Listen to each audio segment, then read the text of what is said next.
Hi, I'm Harper, 28 years old and a nurse at Memorial Hospital. Harper, we have to get those designer flowers from Paris, the ones I showed you yesterday. My sister Scarlett bursts into my room at 6 o'clock a.m., right as I'm getting ready for my shift.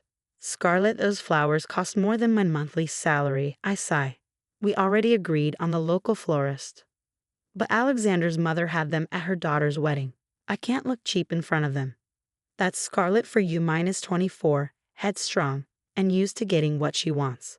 She's been living with me in our parents' house since they passed away 5 years ago.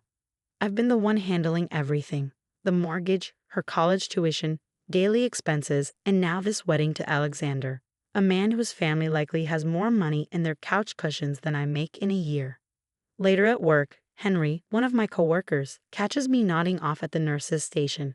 He's been my rock, always stepping up to cover my shifts when I'm overloaded. "You look exhausted, Harper," he says gently. "Scarlett's wedding," I mutter, rubbing my temples. "It's draining my savings faster than a hemorrhaging patient." "You can't keep this up," he warns. "What about your plans for that clinic?" "On hold. Like everything else in my life." That evening, Scarlett's best friend Hazel drops by our house with uncontainable excitement. "Oh my God, Scarlett, you have to see these imported crystal centerpieces I found. They're perfect." "Harper, we need these," Scarlett declares, her eyes sparkling. I'm about to protest when my phone rings. It's Aunt Eleanor. "How are you holding up, sweetheart?" she asks. "Barely, I admit. Scarlett's wedding is getting out of control. I warned you about enabling her entitled behavior," Aunt Eleanor sighs. "She's just like her father, always wanting more than she can afford." "I know, but she's all I have left." Later that night, as I sift through the mountain of bills, my hands start to shake. Another credit card statement reveals Scarlett's unchecked wedding expenses. My savings, everything I'd worked for to open my private clinic, is nearly gone. "Scarlett, we need to talk about the budget," I say firmly the next morning. "You're just jealous because you're still single, and I found someone from a good family," she snaps. "Alexander says his mother thinks it's sad that you're just a nurse." "I'm not just a nurse," I shoot back. "I'm the one paying for your dream wedding." "Whatever." Hazel says I deserve the best, and Alexander agrees. "If you can't help me have my perfect day, maybe I should move in with them instead." She storms off, leaving me reeling. My dreams of opening my own clinic feel farther away than ever. And the worst part? This was only the beginning of how my sister would betray me. If I had known what was coming, maybe I would have listened to Aunt Eleanor's warning. Hours later, I'm halfway through another grueling shift when my supervisor's voice crackles over the intercom. "Harper, we need you to stay for another shift." Multi-car pileup on the highway. I'm already 12 hours in, but lives are at stake. "I'm going to need the strongest coffee in the break room," I tell Henry as we prep for the incoming trauma patients. "You're a superhero, you know that?" Henry says. "Most people would have clocked out hours ago."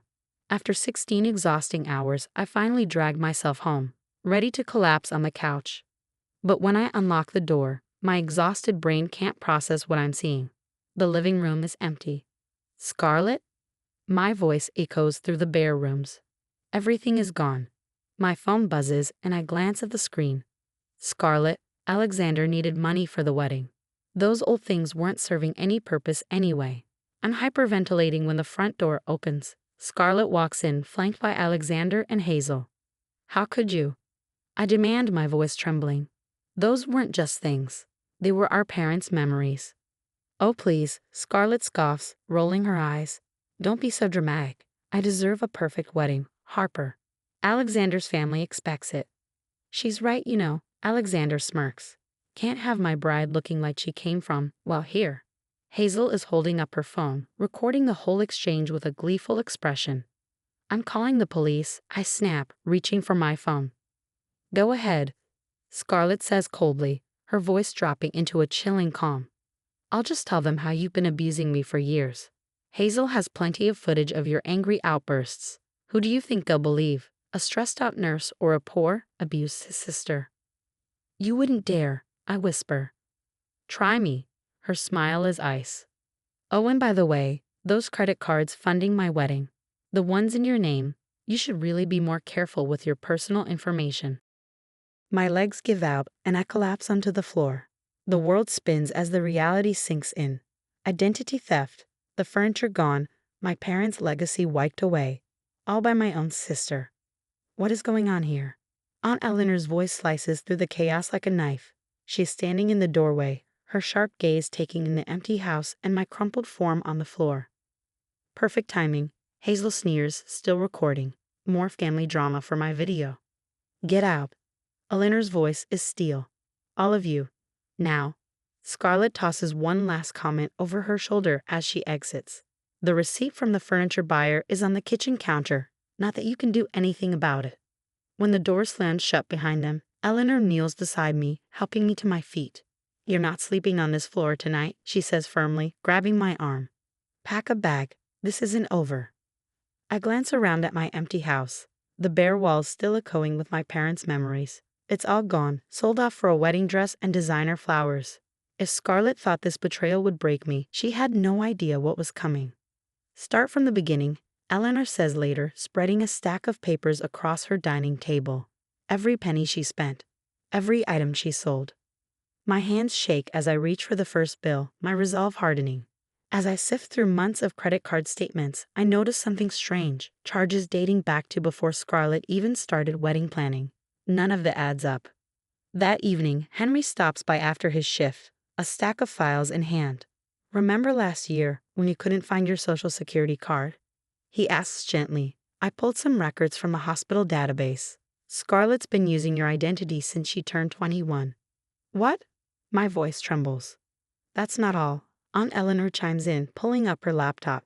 I call the university where Scarlett claimed she graduated. They've never heard of her. My stomach drops. But I paid her tuition. I saw her grades. Photoshopped, Henry says grimly, pointing to the forged documents. Hazel's quite the expert at this kind of thing.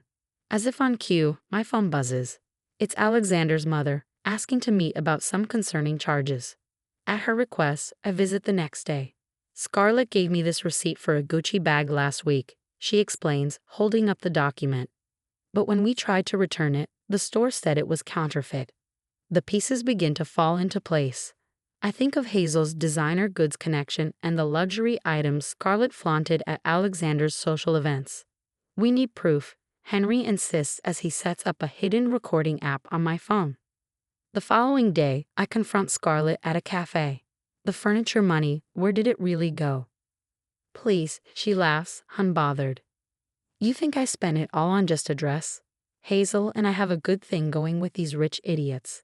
They'll pay anything for designer stuff. What about the college tuition? I press. God, you're so gullible, Scarlett scoffs. That money, it funded our starter inventory. Hazel makes the fake receipts, I handle the sales. Alexander's snobby family made it way too easy. Every word records perfectly. A week later, Alexander's mother calls an emergency family dinner. Scarlett walks in, head held high, until she sees the university dean on a video call. Miss Scarlett, we have no record of your enrollment, let alone graduation.